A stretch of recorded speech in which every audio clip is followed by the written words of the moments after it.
Search for genetic material. Genetic material DNA, RNA, protein, carbohydrates, biomolecules में से कौन सा बायोमॉलिक्यूल है जो नेक्स्ट जनरेशन में जाता है, इंफॉर्मेशन कैरी करता है, सो दैट स्पीशीज़ जनरेशन के बाद भी सेम रहते हैं, उनके बेसिक कैरेक्टरिस्टिक्स आर सिमिलर इतने सालों बाद भी।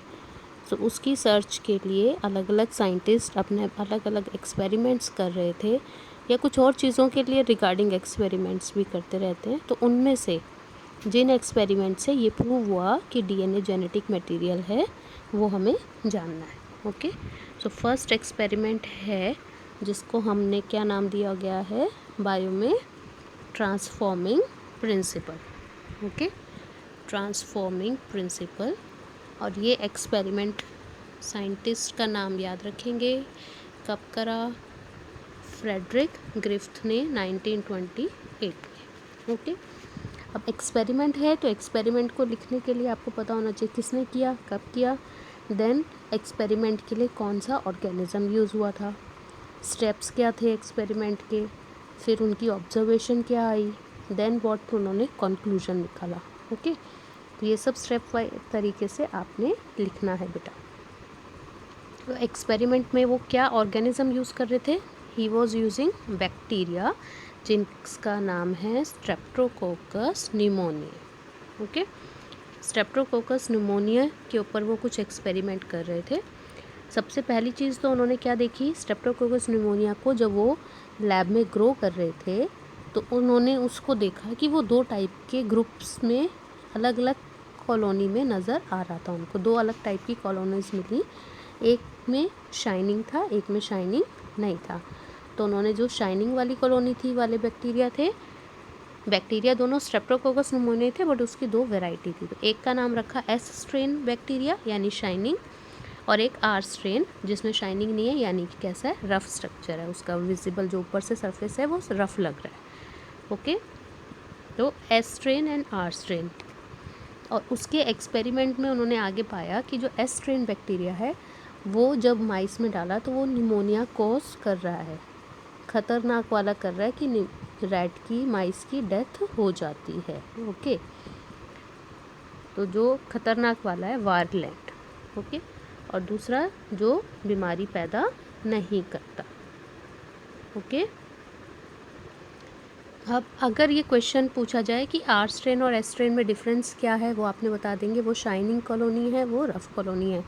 रीज़न क्या है, जब आपसे ट्रांसफॉर्मिंग प्रिंसिपल का एक्सपेरिमेंट पूछ रहे हैं तो उसमें आप इस पॉइंट को बेशक स्किप कर सकते हो कि उनका रीज़न ऐसा क्यों, बट अगर अलग से क्वेश्चन पूछा तो आपको एक्सप्लेन करना है। ठीक है, तो वो आपको पता होना चाहिए कि शाइनिंग किसकी वजह से था, कि उसके ऊपर एक म्यूकस की लेयर बन जाती है जिसकी वजह से वो शाइनी लुक देता है। ठीक है, तो आपने जब एक्सपेरिमेंट के लिए लिखना है तो आपको ये बताना है कि उसके अंदर दो कॉलोनी बनी, एस स्ट्रेन शाइनी कॉलोनी और आर स्ट्रेन रफ कॉलोनी से। ठीक है, एस स्ट्रेन वाज वायरलेंट जिससे इन्फेक्शन हो रहा है। ओके, और आर स्ट्रेन से इन्फेक्शन नहीं होता।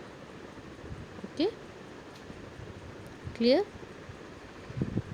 अब इसी को क्या लिख के समझाया आपको, एस स्ट्रेन बैक्टीरिया को माइस में इंजेक्ट किया तो mice died. Okay, R strain bacteria को माइस में इंजेक्ट करा तो माइस सरवाइव कर। ठीक है, इसका मतलब एस स्ट्रेन से बीमारी होती है, आर स्ट्रेन से बीमारी नहीं होती।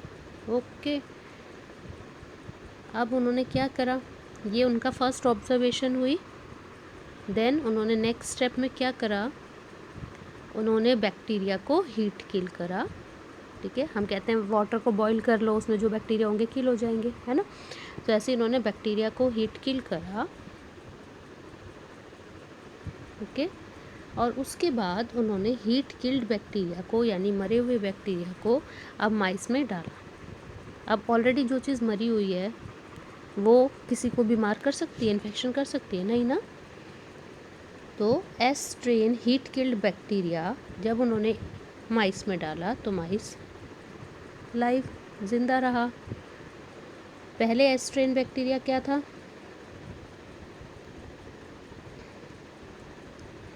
एस स्ट्रेन बैक्टीरिया क्या कर रहा था पहले? माइस डाई हो रहा था, है ना, एस स्ट्रेन से। लेकिन अब एस स्ट्रेन को हीट किल कर दिया, heat kill S strain bacteria हो गया, यानी कि वो खुद मरा हुआ है, इसलिए वो दूसरे को बीमारी नहीं कर पा रहा और हमारा माइस जो है वो बीमार नहीं हुआ, ज़िंदा रहा। ठीक है। अब उन्होंने फिर क्या करा? Heat kill S strain plus R strain live. ठीक है। एस स्ट्रेन के मरे हुए बैक्टीरिया को और आर स्ट्रेन जिंदा बैक्टीरिया को मिक्स करा और दोनों को मिलाकर के माइस में इंजेक्ट कर दिया। अब एस स्ट्रेन मरा हुआ था तो बीमारी नहीं करनी चाहिए थी, और आर स्ट्रेन हम पहले देख चुके हैं कि वो बीमारी नहीं करता है। तो इसका मतलब रिज़ल्ट आना चाहिए था कि माइस को लाइव रहना है, इन्फेक्शन नहीं हुआ, बट उल्टा हो गया। जो माइस था उसकी डेथ हो गई। तो ये था क्वेश्चन, ये कैसे हुआ? आर स्ट्रेन बीमारी करता नहीं है, एस स्ट्रेन मरा हुआ लिया, स्टिल कैसे हो गया? ओके, सो उन्होंने क्या कंक्लूजन निकाला कि आर स्ट्रेन बैक्टीरिया के अंदर कुछ एस स्ट्रेन बैक्टीरिया से चला गया। एस स्ट्रेन बैक्टीरिया जो हीट किल था, हीट किलिंग के बाद में उसमें कुछ ऐसा फैक्टर, कुछ चीज़ थी जो उससे निकलकर आर स्ट्रेन में चली गई और उसने आर स्ट्रेन को नॉन इन्फेक्ट करने वाले से बदलकर इन्फेक्ट करने वाला बैक्टीरिया बना दिया, यानी कि वो चेंज कर दिया, ट्रांसफॉर्म्ड हो गया। Okay, R strain bacteria has been transformed by heat killed S strain bacteria। ठीक है। अब ये किसने करा होगा? May be due to the transfer of genetic material. कुछ ऐसा मटेरियल है जो नेक्स्ट जनरेशन में जाके इन्फॉर्मेशन देता है, वही चीज़ यहाँ पर आ गई है। ओके, लेकिन वो ये नहीं, इस एक्सपेरिमेंट से उन्होंने ये तो कहा कि देयर इज़ सम केमिकल जो ट्रांसफॉर्मेशन कर सकता है, एक सेल के अंदर जाके इन्फॉर्मेशन देके चेंज कर सकता है, बट वो केमिकली क्या है वो उन्हें पता नहीं था। ओके, तो ये तो हो गया conclusion of transforming principle experiment. किसने करा था? फ्रेडरिक ग्रिफिथ ने। ओके, अब उनका ये एक्सपेरिमेंट के रिज़ल्ट को वेरीफाई करने के लिए कि इसमें वो बायोमॉलिक्यूल है कौन सा, क्या वो डीएनए है, आरएनए है, प्रोटीन है, क्या है, उसकी टेस्टिंग के लिए। ठीक है, क्योंकि इससे पहले हर चीज़ में प्रोटीन मिलता था, एंजाइम्स प्रोटीन से बने हुए हैं, हेयर में चेक करा उसमें प्रोटीन है, तो मैक्सिमम चीज़ें इजीली प्रोटीन मिल रही थी, तो लगा कि जेनेटिक मटेरियल भी शायद प्रोटीन ही होना चाहिए ना, बट उसको श्योर करने के लिए एक्सपेरिमेंट करना पड़ा। ठीक है ना। अब ये एक्सपेरिमेंट ये ट्रांसफॉर्मिंग प्रिंसिपल में जो कह रहे हैं हम कि कोई केमिकल है जो ट्रांसफॉर्मेशन करता है, उसका नेचर जानने के लिए कि बायोकेमिकली वो है क्या। 3 साइंटिस्ट ने एक्सपेरिमेंट किया, ऑसवाल्ड, कॉलिन एंड मैककार्टे ने। ठीक है, इन्होंने क्या किया? इन्होंने purified the biochemicals from the heat killed S strain वाले में से जो भी बायोकेमिकल उनको मिले किल्ड वाले, okay, heat killed S strain bacteria में से उन्होंने प्रोटीन, डीएनए, आरएनए निकाले।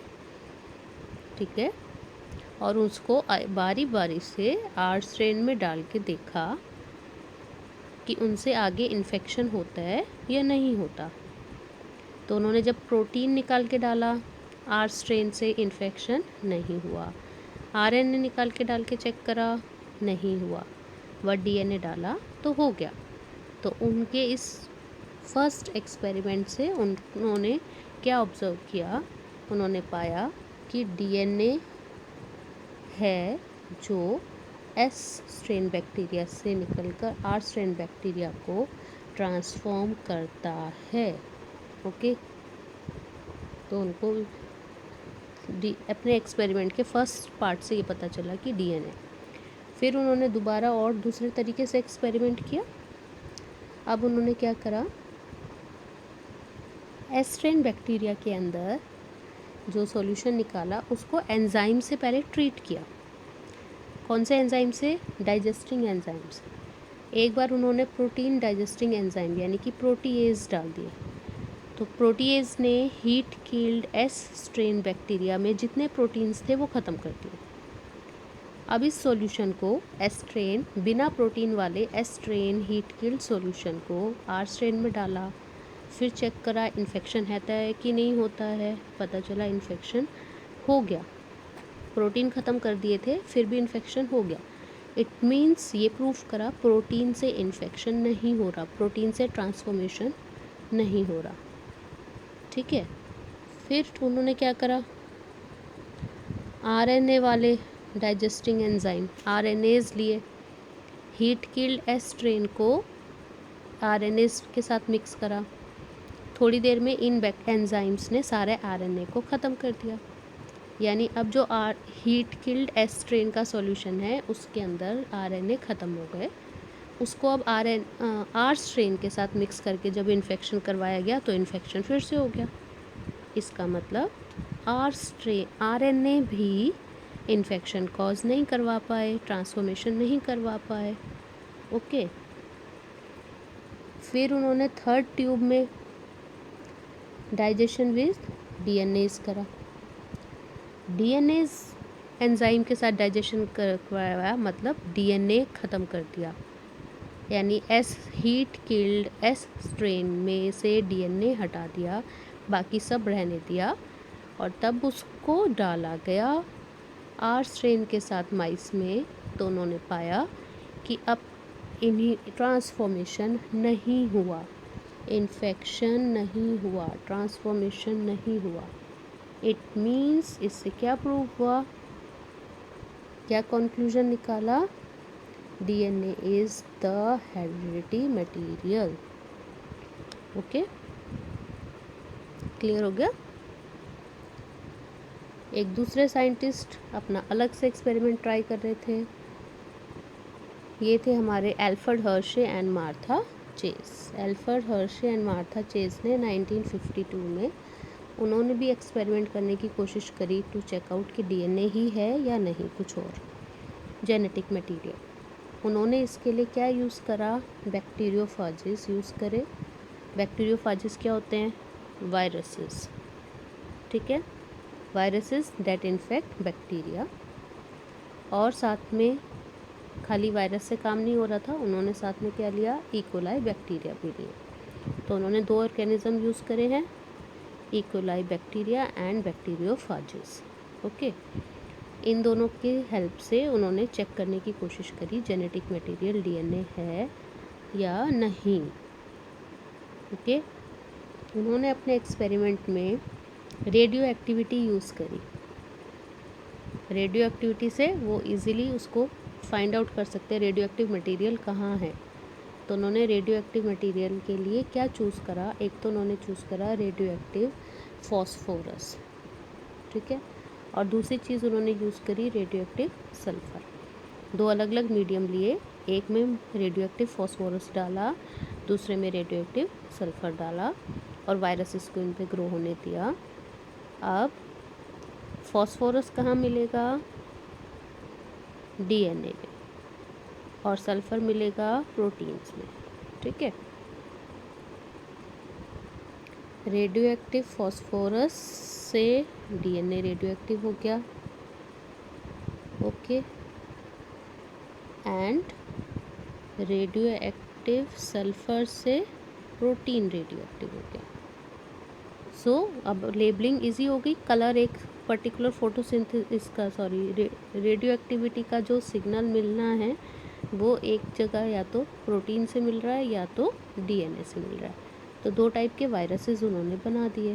ओके, अब इनको उन्होंने कोलाई बैक्टीरिया से अटैच करा। फर्स्ट स्टेप था रेडियो एक्टिव वायरसेस ग्रो करे जिनके अंदर रेडियो एक्टिव मीडियम था, 2 टाइप के वायरसेस।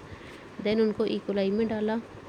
अब हमें पता था कि वायरसेस जब इन्फेक्ट करते हैं वो अपना प्रोटीन कोड बाहर छोड़ देते हैं एंड अपना जेनेटिक मटेरियल अंदर इन्फेक्ट करते हैं। ठीक है, तो अंदर क्या जाएगा बाहर क्या जाए रहेगा उसके बेसिस पे कि कौन सी रेडियो एक्टिविटी मटेरियल कोलाई में मिलेगा। ओके, उसके मिक्सचर को ब्लेंडर में मिक्स करा, देन सेंट्रीफ्यूज करा ताकि उसके अलग अलग टाइप के सैंपल्स को सेपरेट किया जा सके।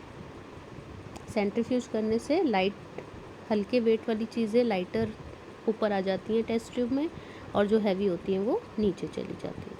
ठीक है, तो हम इजीली सेपरेट कर सकते हैं। तो अब उनके इन्फेक्शन के बाद उन्होंने देखा कि डीएनए जो है वो बैक्टीरिया के अंदर पास हो गया है और बैक्टीरिया के अंदर रेडियो एक्टिविटी मिली। कब? जो डीएनए था फोटोसिन रेडियो एक्टिव वो, लेकिन जो प्रोटीन वाला था उस कंडीशन में बैक्टीरिया के अंदर रेडियो एक्टिविटी नहीं मिली। Okay, so finally this indicates, यानी इससे फाइनली उन्हें क्या पता चला, proteins did not enter bacteria, सिर्फ डीएनए ही गया है। So DNA is the genetic material which is passed from virus to bacteria. Okay, अब इस एक्सपेरिमेंट के अंदर देखो जो रेडियो एक्टिविटी है उनको रेड कलर से शो करा हुआ है। यहाँ पर रेडियो एक्टिव क्या है? डीएनए तो अंदर है। इस साइड में रेडियो एक्टिव क्या है? बाहर की साइड में, यानी कि protein code radio active sulphur use करा गया। दोनों को बैक्टीरिया में इन्फेक्ट कराया, प्रोटीन कोड बाहर रहेगा और डीएनए अंदर जाएगा। ओके, तो पहला काम हुआ इन्फेक्शन कराने के बाद उसको उन्होंने क्या करा, सबको ब्लेंडिंग करा अच्छे से मिक्सचर। थर्ड क्या? सेंट्रीफ्यूगेशन के बाद चेक फॉर रेडियो एक्टिविटी और उसके अंदर उन्हें पता चला रेडियो एक्टिविटी कहाँ है। इस केस में बैक्टीरिया के अंदर रेडियो एक्टिविटी पाई गई है, यहाँ पर बैक्टीरिया में रेडियो एक्टिविटी नहीं मिली। इट मीन्स डीएनए, ठीक है, रेडियो एक्टिव फॉस्फोरस कहाँ डाला था? डीएनए में। सो DNA is the genetic material जो पास हुआ, कोलाई के अंदर एंटर करा, रेडियो एक्टिव सल्फर नहीं आया। ओके, सो ये था हर्शे एंड चेस एक्सपेरिमेंट जिनसे प्रूफ हो गया DNA is the genetic material.